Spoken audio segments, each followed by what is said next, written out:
2 cup சுத்தப்படுத்தின புதினாவை 1/4 cup தண்ணியோட சேர்த்து நல்லா பேஸ்ட்டாக அரைச்சிட்டோம். அரைச்சதை வடிகட்டியில் அந்த சாறை புழிஞ்சு ஒரு கிண்ணத்தில் தனியாக வச்சுக்கிட்டோம். புதினா சாறு துணியில் வடிகட்டக்கூடாது. இந்த மாதிரி டீ வடிகட்டியில் வடிகட்டி வச்சுருக்குறோம். 2 எலுமிச்சம்பழத்தை கட் பண்ணி சாறு புழிஞ்சு வடிகட்டி தனியாக எடுத்து வச்சுக்கணும். எலுமிச்சம்பழத்தை புழிஞ்சிருக்கோம்.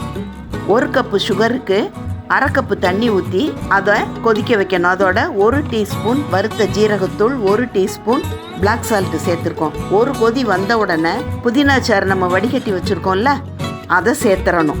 அதை சேர்த்ததுக்கப்புறம் லோ ஃப்ளேமுக்கு மாற்றிட்டு நல்லா ஒரு பிசுக்கு பதம் வர்ற வரைக்கும் இருந்தால் புதினா சர்பத் ரெடி.